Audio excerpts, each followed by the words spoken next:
Hi there, this is Dave Armstrong. I'll be presenting my first presentation for Effective Education Systems, Education 730 for William Woods University. So for this presentation, we'll be looking at HRS systems, high reliability schools, and we're going to start by taking a look at Joplin schools located in Joplin, Missouri. So just looking at some of our basic demographic data, Joplin, the community, which encompasses the school district, is roughly 60 to 70,000 people. Of those, 7,556 are students within the school system K through 12. About 61% of those qualify for free and reduced lunch. Joplin has a staff of roughly 1,300 staff members, 700 of which are certified staff, 600 of which are classified staff. The district is roughly 70 square miles and has one early childhood center, 11 elementary schools, 3 middle schools, 1 high school, a technical school, and maintains a 2-to-1 ratio device with 1-to-1 devices, Chromebooks at the high school, and 1-to-1 iPads, I believe, at the middle schools.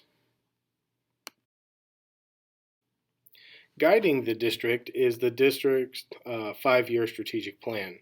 Within the 5-year strategic plan, the leadership team outlines the mission, vision, and also stakeholders and goals, which they outline three basic goals, which are located below. You pause the video here if you want to read those.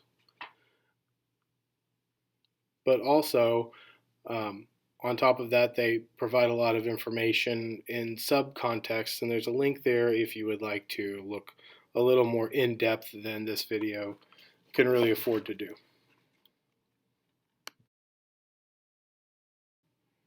So in completing this project, what I did was I surveyed through a questionnaire Joplin's leadership team, which includes Dr. Melinda Moss, the superintendent, Dr. Carrie Saketa, the assistant superintendent for operations, and Ms. Sarah Mwangi, the assistant superintendent of learning services. So what I specifically surveyed them on were Marzano's 5 levels of high reliability schools. What I did was develop a questionnaire which asked 2 questions. The first question being, what do you think the leading indicators are, or what of these leading indicators do you think Joplin Schools has already achieved? And then the second one, which one do you think they could uh, improve on? The reason I did this was to sort of see where the leadership team agreed and disagreed on. So the ones I'm going to be highlighting are only the ones in which all 3 administrators either agreed that they were a leading indicator or agreed that they were a lagging indicator. So before we go too far, I think it's important to distinguish between what a leading and lagging indicator actually is. Marzano, Warwick, and Sims define a leading indicator as what really provides direction. So it's what you're improving, what you're doing well, what is driving the school forward, what are the ones that you're focused on that you've already met, is how I interpret it. And then a lagging indicator are the ones that are more evidence based. So once you get into the lagging indicators, that's where you're going to be really focusing on your benchmarks to show improvement. So like the leading indicators are what are leading the way. Lagging indicators are what you're really digging into your data to show that where you start and where you end, and to show improvement. So that's how I interpret it anyway.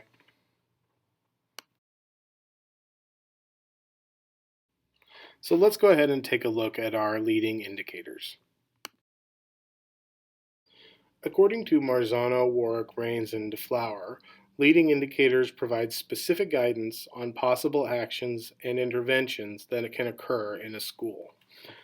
What I take that to mean is that what our leading indicators do is sort of provide the evidence we need to show that the organization is in fact a high reliability school. So here what I'm going to look at is each of the 5 levels, um, and highlight each leading indicator that all 3 administrators felt were the leading indicators in that level.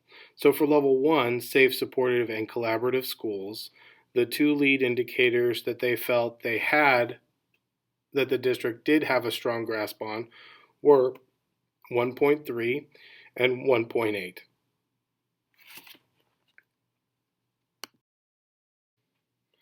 What I found interesting about the level 1 was 1.3 in particular. Teachers have formal roles in the decision making process regarding school initiatives. I felt that was interesting because when I was digging deeper into HROs and HRSs, a quote that came out was, "Teams make fewer mistakes than do individuals, especially when each team member knows his or her responsibilities as well as those of other team members." And that to me really rung true to what 1.3 is really getting at, where everyone has a formalized role within the hierarchy. And I thought that definitely highlighted kind of what uh, that was driving at and sort of what I took out of speaking with my administrators.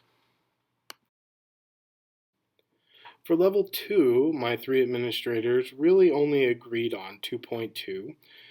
And level 2 was effective teaching in every classroom. So the one leading indicator that they agreed on was support is provided to teachers to continually enhance their pedagogical skills through reflection and professional growth plans. As a teacher in this district, I can attest to that. We do spend a lot of time with that, and I would agree that that would be the only one I would also probably pick out as really cohesive in the planning and in the implementation of how the district manages level 2. Level 3, guaranteed and viable curriculum, was also one in which only one leading indicator was identified as the district having achieved and sort of uh, driving the way forward, and that was the school curriculum and accompanying assessments adhere to state and district standards, which is leading indicator 3.1.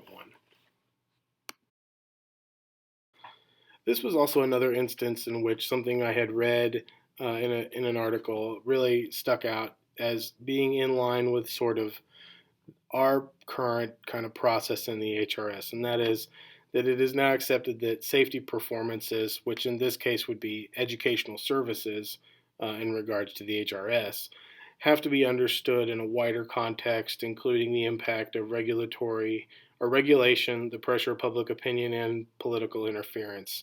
And I think that how HROs work toward creating a safe environment and HRSs work toward creating a different kind of safe environment for student learning, they really suffer and fight the same battles, just uh, and with the same people, just in a slightly different way because of the goals. Here with level 4 and level 5, you'll notice that both level 4 and 5, neither um, had a leading indicator which was observed by all 3 superintendents. I think that I would definitely agree, based on looking at this when we did our initial discussion post, that I would agree that Joplin hasn't really fully achieved anything at level 4 or level 5 yet, and they're still stuck in that 1 to 3 range, um, which is where the leading indicators which we had were identified. Now I'd like to move into the second phase of my uh, survey with my administrators, which was discussing our lagging indicators. So at first, I really struggled to understand the conceptual difference between how to interpret leading and lagging indicators. And I think this quote really helped me understand how lagging indicators um, work and what they provide in the HRS process. and that's that lagging indicators prove most useful when they describe concrete or quantitative evidence that the school's actions have produced specific desired effects. So, this is where you take those goals that you develop in the strategic plan and really sort of work to turn that into a concrete plan to show improvement. So, ideally, what would happen here if Joplin was going to pursue HRS status is that they would take these lagging indicators and use these as a guide to develop some measurable goals. So, level one, safe, supportive, and collaborative culture, would be the leading indicator, which was seen as a potential lagging indicator, was 1.4 teacher teams and collaborative groups regularly interact to address common issues regarding curriculum, assessment, instruction, blah, blah, blah, so on and so forth. What that really brought to mind was the intentionality of teamwork over maybe what we might call task work. And that is that teamwork is not an automatic consequence of co locating people together and depends on a willingness to cooperate for a shared goal. So, if they were to develop 1.4 into a lagging indicator, that would definitely be something that they need to keep in mind. So in level two, effective teaching in every classroom, the leading indicator, which was identified by all three, was the school leader communicates a clear vision as to how instruction should be addressed in the school. And I found this interesting for a couple of reasons, but I have a quote that I want to pull out to kind of highlight what I found most interesting about it. So in a paper by Busby and Isolt, they really focus on the relational aspect of HROs and how relationships really define how an HRO works. And what they observed was is that there is a distinct benefit in taking an explicitly relational view. It helps to bring a balanced emphasis to both the relied on system and the relying subject. So in this case, with the school leader communicating a clear vision, that also references both internal communication and relationships, external communication and relationships, so that both teachers and students internally understand what the vision is, and externally the community does as well. So I think that would be something that would be really important if they were to develop that into a lagging indicator. In looking at level three, guaranteed and viable curriculum, I found it very interesting that none of the leading indicators were agreed upon by all three administrators as something that particularly needed to be worked on at this time. Because level 4 and level 5, no leading indicators were identified as agreed upon by all three, I sort of expected there to be at least something here where they felt like they could be shooting toward. With level 4, standards reference reporting, 4.1 was agreed upon by all three as something which needed improvement. So the school establishes clear and measurable goals focused on critical needs regarding improving achievement of individual students. And level 5, competency based education. All three agreed upon 5.1. Students move on to the next level of curriculum for any subject only after they have demonstrated competence at the previous level. This one I can attest to, as the high school in particular still practices and relies heavily upon seat time to generate credit rather than competency. So I think they recognize they still have a long way to go in achieving this goal in particular. So, in thinking about competency based education and in 5.1 in particular, I really came back to another thing that Busby and Isolt said, and that is that a naive view of reliability is that organizations can turn unreliable components into a reliable system. And that, I think, really sums up sort of my view of the HRS system in general, is that if you're building a system of unreliable pieces, there's no way for you to really generate something in the end It's sort of like if you put bad data in, you get bad results. If you try to build uh, an HRS, a high reliability school, out of unreliable faculty and staff or systems, then you're never going to achieve that goal.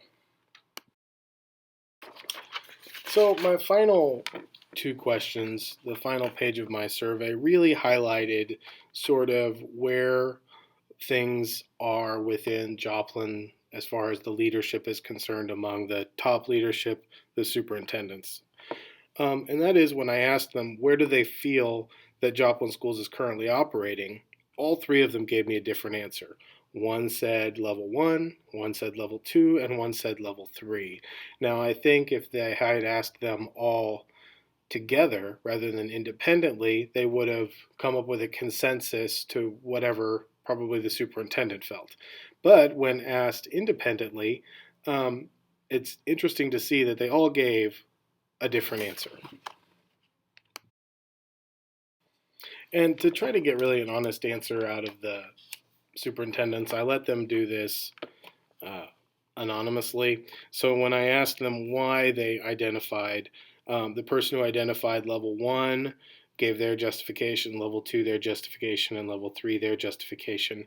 And each one I found um, interesting in that they all sort of echo that we're still working, we're making progress, and they feel like we are making achievements that set us into a higher level, or that we have our goals on achieving those higher levels, which I thought in general was really great. So there you go. That's my presentation for this uh, first run at this, and it was interesting. I did follow up and at least talk to Dr. Saketa a little bit, and that was because I know another student in this class is going to be probably talking to Miss Mwangi, and so to get a little more insight into what he thought about all this. It's interesting their take on it. I know Dr. Saketa teaches this class occasionally, so he was rather insightful in just giving me some pointers and helping me understand the ins and outs of leading and lagging indicators, which I found very helpful. Anyway, thanks for watching my presentation, and I hope you have a great weekend.